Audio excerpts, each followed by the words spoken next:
저 생각지 못했거든요. 왜냐면 바쁘게 살다 보면은 네. 그쵸. 계절 지나간지 모르잖아요. 맞아요. 더군다나 저희 같은 경우에는 하루 종일 원장실 실내에 있으니까 잘 몰랐는데 사실 저는 집이 제주도거든요. 근데 오늘 제주도에서 서울까지 비행기를 타고 오는데 저 먼 바다가 자꾸 보이면서 바다를 그렇게 좋아했던 우리 막 생전에 계시던 아버지 생각이 그렇게 나면서 막 약간 눈물도 고이고 가을을 좀 타나 봐요.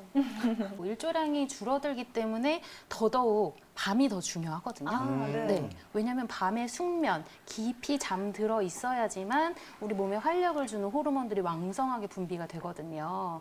그런데 가을이 되면서 해가 점점 일찍 지기 시작하잖아요. 그래서 시청자 여러분 들어보셨는지 모르겠는데 굉장히 한의학에서 유명한 고서가 있어요. 2000년 정도 된 세계에서 가장 오래된 책인 이제 오래된 한의학 서적인 황제내경이라는 책이 있는데 거기서는 수면과 계절을 굉장히 중요한 건강 관리의 포인트로 소개를 하고 있어요. 그래서 봄, 여름 같은 경우에는 낮이 기니까 밤에 좀 늦게 자도 되고 대신에 일찍 일어나라 이렇게 되어 있고 가을이 되면 일찍은 일어나야 되는데 일찍 자라고 되어 있거든요. 네. 그거는 이제 해가 일찍 지기 때문에 또 이제 낮에 일조량이 좀 줄어들기 때문에 아까 박수연 원장님 설명하신 것처럼 낮에 햇볕을 충분히 쬐어야지만 활성화가 되는 여러 가지 호르몬 분비가 떨어지는데 그것들이 숙면에 들어가 있어야 좀 보상적으로 호르몬이 조금 더 완충이 될 수가 있거든요. 그런데 우리 좀 야간 활동을 요즘엔 좀 많이 하잖아요. 현대인들은. 그렇죠.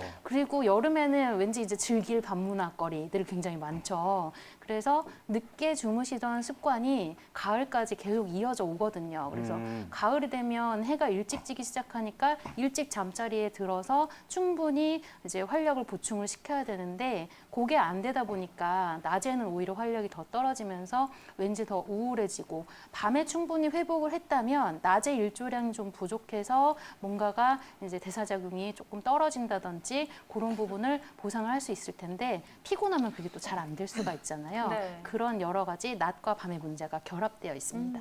요즘에 오시는 분들 중에 가을이라 우울하다고 하시는 분들은 거의 없었고 자기 명절 때문에 너무 힘들다는 거예요. 이거 스트레스. 명절 증후군. 가을이라는 계절의 특징 때문에 안 그래도 좀 우울감이 심해질 수 있는데 이게 뭐 명절 증후군은 엄밀히 말하면 의학적 용어는 아닙니다만 우리나라 문화적 고유 현상이잖아요. 그쵸. 그리고 아무래도 뭐 자세히 말씀드리지 않아도 아시는 그런저런 이유들로 여성분들한테 좀 많이 나타나세요. 그래서 특히 허리 아프다, 어깨 아프다 이런 호소를 하시면서 되게 너무 우울하고 가슴이 너무나 답답하고 목구멍이 콱 막힌 것 같은 느낌이 든다라고 하시는데 이게 장기적으로 발전되면 우울증이 또 될 수도 있거든요. 그래서 가을이 되면 찾아오는 이 추석이라는 명절 이 부분도 좀 많이 차지하고 있지 않나라는 생각이 들고 막 글썽글썽 하셨던 분들이 떠올라가지고 아유 가슴이 좀 안 좋습니다. 네. 해가 짧아지면서 네. 이렇게 깜깜한 시간이 늘어나잖아요. 그래서 유독 잠이 많아지는 것 같은데 이것도 자연스러운 현상이겠죠? 주무셔야 돼요. 네. 계속 자면 되나요? 왜냐면 많이 못 자면 네. 허기를 지게 하는 호르몬이 많이 나온대요. 아. 그렐린이라는 호르몬인데 되게 많이 나온대요. 그래서 왕 선생님 아까 식욕 당기는 것 때문에 고민된다고 하셨잖아요. 그쵸. 그 먹는 생각하지 말고 주무셔야 돼요.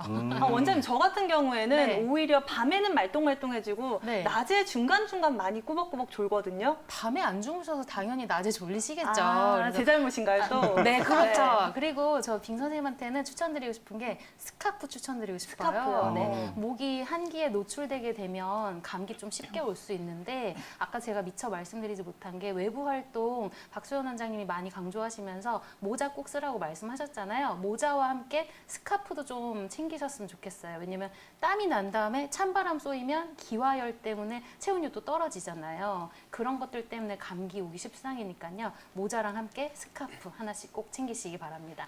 시청자분께서 소변을 볼 때 골반 통증도 크게 동반된다 네, 이런 얘기를 맞아요. 해주셨는데 남재영 원장님 이 부분은 어떻게 보면 좋을까요?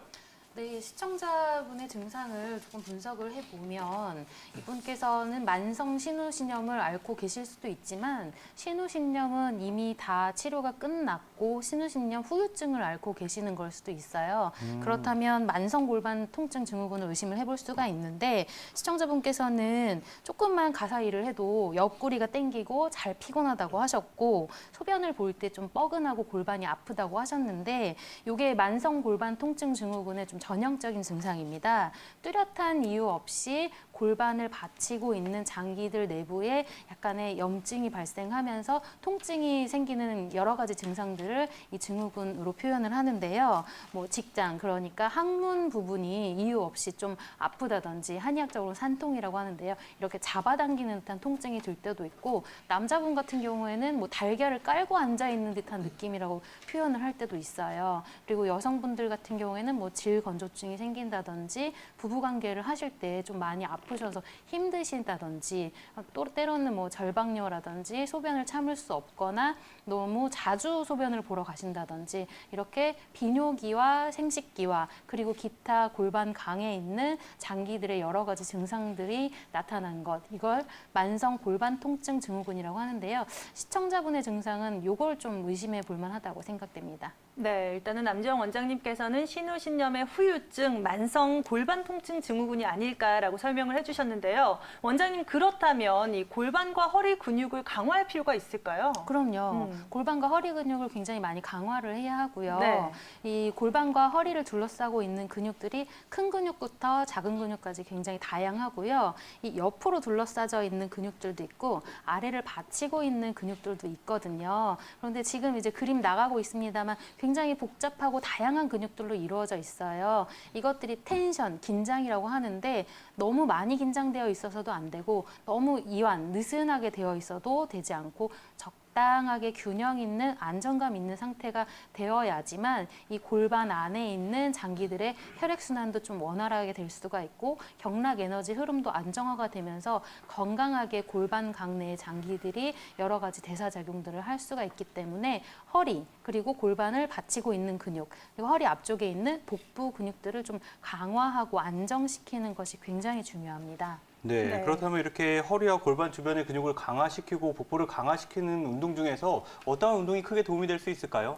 네, 운동 굉장히 많은데요. 일단은 내가 많이 할 수 있어야 되는 거잖아요. 그렇죠. 운동이라는 거는 매일매일 생활처럼 해야지만 내 몸에 도움이 되는 거기 때문에 좀 쉬운 걸 추천을 드리고 싶어요. 우리 보통 컴퓨터를 많이 한다든지 뭐 이제 집안에서 가사일 하시는 분들은 설거지라든지 이렇게 청소나 빨래 하시느라고 허리를 구부리고 있을 일이 굉장히 많잖아요. 그쵸. 또 요즘에는 스마트폰 많기 때문에 보시느라고 구부정하게 할 일이 많아요. 그래서 반대로 허리를 펴는 운동을 좀 하시는 게 좋습니다. 그래서 만세를 하면서 배를 쑥 내밀고 허리를 펴는 운동을 하셔도 좋고 집에서 요가 매트 같은 거 깔아 놓으시고 근데 요가 매트가 집에 없으시다면 좀 도톰한 요를 깔아 놓으셔도 돼요. 그렇게 하고 엎드려서 팔을 쭉 뻗은 다음에 그렇게 하면 팔과 몸이 바닥에 밀착된 상태잖아요. 네. 그런데 그 상태에서 팔꿈치를 서서히 들어 올리면 허리가 이렇게 아치처럼 휘면서 머리와 등 근육이 이렇게 올라오게 되거든요.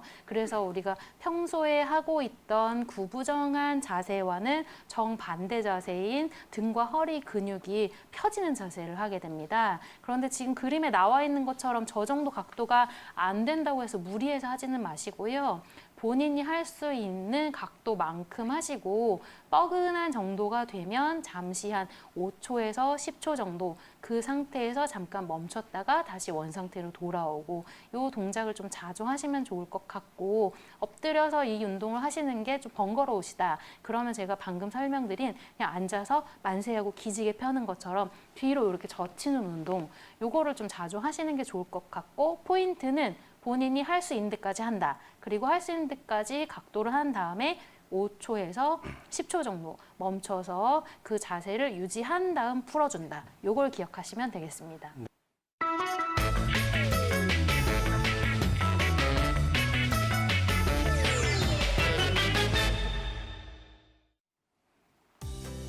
안녕하세요. 건강한 의사 남지영 원장입니다. 아침 저녁으로 바람이 굉장히 쌀쌀하고 태풍이 올라오면서 바람이 아주 거셉니다. 그리고 낮에는 햇살이 굉장히 따가운데요.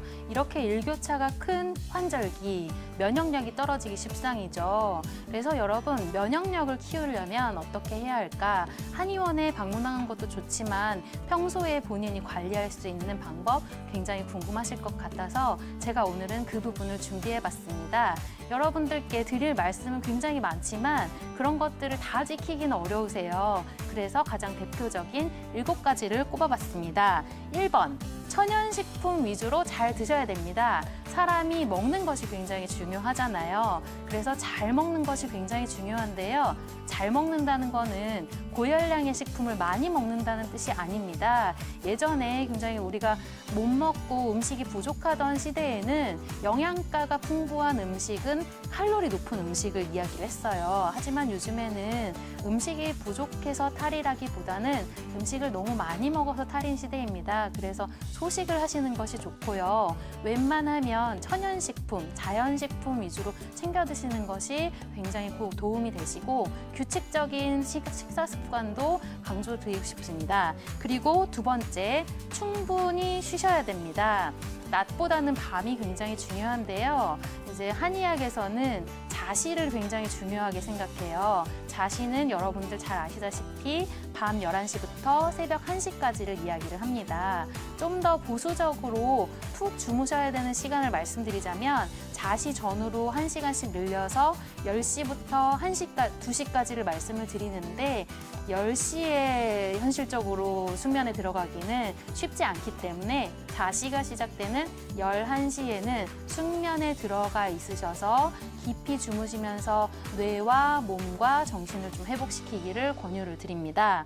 그리고 세 번째로는 물을 많이 드셔야 됩니다. 여러분들 물을 많이 드시라고 하면 나 차도 많이 마시고 나는 커피도 잘 마시는데 하시는 분들 굉장히 많으세요. 그런데 차나 커피는 액체일 뿐 물이 아니거든요. 물로 만든 액체, 음료입니다. 물과는 대사 과정이 굉장히 많이 다르고요. 우리 몸에 수분이 많이 있어야지만 대사 과정이 원활해지는데 차나 커피 종류는 탈수 작용을 일으키기 때문에 몸에 기존에 있는 물마저 빠져나가게 할 수 있어요. 그래서 차나 커피, 기타 음료보다는 여러분들 생수, 미지근한 물을 많이 드시기를 추천을 드립니다. 그 다음, 체온을 일정하게 유지하셔야 됩니다. 이 부분은 많이 알고 계시죠?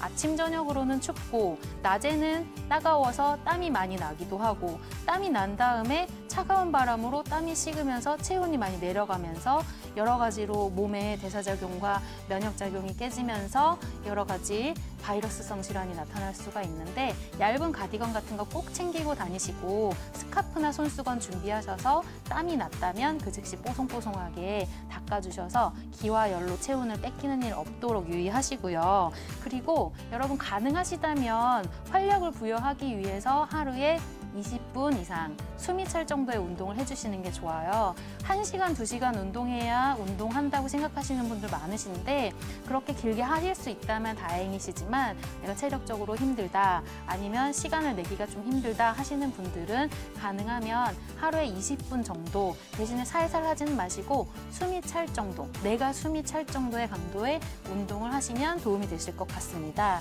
그리고 손도 자주 씻으셔야 되는데요. 청결을 위해서 손을 자주 씻으시는 거는 당연한 일이겠죠. 그리고 이제 깨끗한 물로 잘 헹구셔야 되는데 조금 강조를 드리고 싶은 거는 영유아를 키우는 집에서는 너무 자주 손을 씻어서 강박적으로 손 씻기가 되면 좋지 않을 것 같아요. 어느 정도 면역력을 유지하기 위해서는 청결도 중요하지만 너무 강박적으로 손 씻는 건 좋지 않으니까요. 외출하고 난 다음이라든지 뭔가 더러운 것을 만진 다음이라든지 이럴 때 손 씻는 것들을 아이들에게 알려주시면 좋을 것 같습니다. 마지막으로 제가 항상 강조하는 것이 일광욕이거든요. 햇볕을 잘 쬐어야지만 우리 몸에 활력을 주고 그리고 마음에도 활력을 주는 여러 가지 호르몬들이 많이 분비가 됩니다. 특히 세로토닌, 멜라토닌, 성장 호르몬 이런 것들의 분비에 영향을 많이 주는데요. 여러분, 야외에서 구름 낀 날 받는 햇빛이 우리가 햇볕 쨍쨍한 날 유리창을 통해서 받는 햇빛보다 훨씬 더 많다고 해요. 그래서 흐릿한 날이라도 꼭 밖에 나가셔서 일광욕을 하시면 좋겠고요. 일광욕 하실 시간이 별로 안 나시는 경우도 되게 많아요. 특히 직장인분들 그러신 경우가 굉장히 많은데 점심은 대부분 밖에서 사 드시더라고요. 그래서 밖에서 사 드실 때 한 10분 정도 걸어서 가실 수 있는 거리에 가시는 걸 좀 추천을 드려요. 그러면 자연스럽게 운동도 되고 자연스럽게 햇빛도 내 몸에 쏟아지기 때문에 여러분들 건강에 도움이 될 수가 있습니다. 제가 지금까지 7가지나 말씀을 드렸는데 너무 많다 그렇게 듣고 계시는 분들 많으시죠? 그래서 제가 마지막으로 이 7가지 중에서 가장 중요하다고 생각하는 3가지 꼽아봤습니다. 잘 자고 그리고 물을 많이 드시고 그리고 햇볕을 쬐이는 거 굉장히 중요하시거든요. 특히 잘 주무시는 것과 일광욕을 충분히 하시는 것 이건 세트라고 생각을 하시면 되세요. 낮에 햇볕을 잘 쬐어야지만 몸에 활력을 주는 호르몬들이 많이 나오고 밤에 숙면을 할 수 있는 호르몬도 많이 나와요. 낮에 햇볕을 쬐이셔야 그리고 낮에 햇볕을 쬐이셔야 뼈도 튼튼해지거든요. 그렇게 한 다음 밤에 숙면을 하시면 뇌 건강도 회복이 됩니다. 숙면을 못 하시게 되면요. 뇌 앞부분에 있는 전두 피질이라고 하는 의사결정 능력과 문제 해결 능력을 담당하는 부분의 기능이 떨어지기 시작하거든요. 그래서 수면이 부족하면 실수도 좀 많이 하는 것 같고 감정 조절이 잘 안 되는 것 같기도 하는 겁니다. 그래서 여러분 푹 주무셔서 뇌도 회복을 시키셔야 되고요. 이 모든 작용들은 몸 안에서 이루어지는 작용들이잖아요. 우리 몸의 70% 이상은 물로 되어 있죠. 물을 많이 드셔야 이런 효과들이 더 잘 나타날 수 있다는 점 잊지 마시고요. 생수, 차나 커피는 물이 아닙니다. 음료예요. 탈수작용을 일으킬 수 있으니까 생수 또는 보리차 정도를 미지근하게 해서 좀 자주 마셔주시고요. 이 3가지만이라도 환절기 때 좀 신경 쓰셔서 열심히 노력을 하신다면 여러분들 건강한 환절기 나시지 않을까 예상됩니다. 여러분들 꼭 한번 지켜보세요. 이상 건강한 의사 남지영 원장이었습니다.